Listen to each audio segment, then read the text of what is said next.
So ayan, ang pag-uusapan naman natin ngayon ay ang Civil Service Examination ngayong 2025. Ako I took the examination 2017 So kaya ang pag-uusapan natin ngayon is paano ko ba ito napasa ng isang take lamang. So hindi man na ganun kataas yung aking score, pero yun nga, pasado pa rin. So the good thing is 2017 ako ay I took the exam, pero pumasok ako sa government 2021. Wala pa naman talaga kasi akong plano na pumasok sa government that time. Pero ang maganda ho kasi, when the chance came nung 2021 na mayroong bakante at ako naman ay willing na magtrabaho sa government, hindi ko na naging problema yung aking eligibility kasi mayroon na. Same is true with you, na kung wala pa naman sa plano ho ninyo or kumbaga ay less priority pa, but better na kunin nyo na or mag-take na kayo ng exam ngayon pa lang, kasi mahirap na nandyan na yung opportunity pero kulang pa kayo ng requirements. So ngayon, may 10 akong tip na pwede ho nating i-adapt. Ito naman po ay practical tip lang, hindi yun dun sa knowledge or dun sa magaling ka sa grammar, sa logic, okay, sa analyzation, etc. But the thing is, may mga kailangan din ho i-prepare, na minsan ay nakakalimutan ho natin at hindi natin na binibigyan ng importansya. Okay? Nilista ko yun para hindi natin makalimutan. Ang una ho natin dyan is magbasa.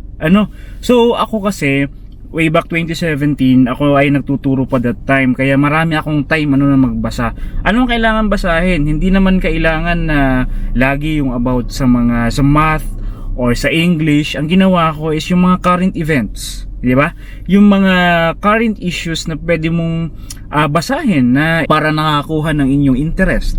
Very important yan kasi lumalabas din talaga yan sa exam. Pangalawa is sumali sa mga group chat. Very important ho kasi na ikaw ay na-appraise. Ano ba yung mga questions or ano ba yung mga katanungan ng ating mga kasamahan or kaparehaso ninyo na kukuha ng exam. Kaya ang ginawa ko, sumali ako sa mga group chat. Marami ho yan sa Facebook. Ang gawin nyo lang kapag free ho ninyo, edi i-browse nyo lang, or pwede rin ho kayong magtanong. Makikita nyo kasi doon may na siya may answer na siya at kayo mismo nagtutulungan. Ano ba yung sagot, bakit yun ang sagot, ini-explain na rin. So ginawa ko yun. Pangatlo, reviewer. So kailangan din may reviewer ho tayo. Pwede kang bumili, but sa akin dahil ako'y practical, ako'y nanghiram. So mas maganda na manghiram ka na lang, kasi yung mga may kakilala ka na mayroon silang reviewer, hiramin mo. Or kung hindi, bilhin mo ng medyo lesser price. Pang-apat, maghanap ng mentor. Ayan, so very important sa akin yung mentor.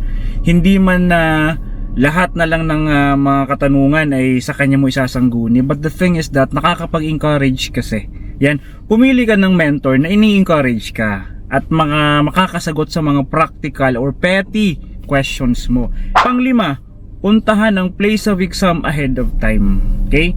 Very important ho kasi yun na dapat ahead of time puntahan mo na. Ang ginawa ko, kasi ina-announce naman ho yan, I think it was 2 days before the exam, pinuntahan ko na. Bakit? Kasi stressor sa atin yun na doon mo pa lang sa exam hanapin mo pa yung place of examination. Paano kung nasa Metro Manila ka, napakalawak ng lugar, or paano nasa mga mega regions ka na malawak din yung lugar, talagang may stress ka, baka malate ka pa. Ayan, so maganda talaga na ahead of time puntahan mo na ang place of exam. Pang-anim, huwag ka nang mag-review a day or especially a night before the exam. Huwag mo nang gagawin yon. Yun ang sinabi sa akin ng aking mentor. Bakit? Yun daw ang pagkakamali niya. Sabi niya, baka mas mataas-taas pa yung score niya kung hindi niya i-stress ang sarili niya a day before. So, hindi naman sa sinasabi na maging parang wala lang, di ba? Go with the flow ka lang, but the thing is that better siguro day or days before the exam, relax ka na lang. Relax ka na lang. Pang-7, magpahinga at matulog ng maaga. Sinasabi ko ito kasi ito ang hindi ko nagawa. Ay pumunta ako sa place of examination, nung exam talaga wala akong tulog literal. Ayan, kaya may effect sa akin yun. Nakapasaman ho ako, pero siguro mas mataas-taas pa dapat yung score ko kung nakapagpahinga ako ng maayos at nakatulog ng maaga. 8, umalis na maaga sa inyo at dapat dumating ka rin ng maaga sa lugar. Bakit? Kasi may mga kailangan na kayong gawin eh. Minsan, naka-line up na kayo. Maganda talaga na hindi ka hulas-hulas or hindi ka pawis-pawis kapag nandun ka na. Kasi parang alam mo yun, 30 minutes or 1 hour, kahit 30 minutes na lang, hindi nakakapag-chillax-chillax ka, nakapag-CR ka na. Alam mo na kung ini-spot mo na kung saan ka uupo. Kasi syempre may kwan yan eh, para may seating arrangement. Ano? So ipapakita naman sa inyo ng proctor yan kapag kayo ay papasok na doon sa examination room. Pangsyam, ito, very practical ito. Relax ka lang kapag nandun ka na. Okay, huwag ka nang magpanic kasi dapat ma-absorb mo lahat ng sinasabi ng proctor mo. Okay? Ang problema kasi kapag hindi mo 'yon nagawa, ay medyo baka, 'di ba? At ease ka na, 'di ba? May effect sa atin 'yun eh. Kumbaga, na-stress ka, disoriented ka, etc. So maganda na kapag nandun ka na, relax ka na lang, okay? Condition yourself, sabihin mong sarili mo na dapat mag-relax ka na, ano? Lahat alam naman natin yun kasi di ba nung nag-aaral tayo, better talaga naka-relax ka lang kasi prepared ka naman eh, kumbaga prepared ka na ahead of time eh. Number 10, basahin ng mabuti ang mga questions, mga katanungan. Kapag hindi mo alam, skip ka muna. Ginawa ko yun. Sinabi sa akin ng mentor ko yun na kapag hindi mo alam, skip ka muna. Kasi mako-compromise or masasacrifice yung mga questions ahead of that na alam mo naman, pero paano kung naubos yung oras mo doon sa question na masyado mong iniisip? Ang very important pa naman sa civil service exam is yung time. Mabilis kasi, hindi mo mamamalayan na ubos na pala yung oras mo. Kaya better na kapag medyo alanganin ka sa tanong na yun, skip ka muna. Pero wag mong kakalimutang balikan. Balikan mo siya kasi baka mahirap naman na marami kang blanco. So dapat ay tanda mo rin kung ano yung mga hindi mo pa na nasagutan. Pero wag ka mag-overstay or mag-overthink doon sa mga question na alam mong alanganin ka. Proceed ka lang, ano? So yan lang ang ginawa ko, no. So hindi ko naman brinabrag na malaki yung score ko. Siguro ako ay nasa mga, kumbaga ay nasa mga, siguro round of mga 83 lang, ano. So hindi naman ganun kataas. But babalikan ko lang ho na kapag mahirap kasi kapag dumating yung opportunity na gusto mo na mag-apply, may opportunity na sa government tapos wala ka pang civil service exam, mauunahan ka. Mind you, ako po ay nasa government 5 years na. May mga kasamahan ho ako ng mga contract of service, ano.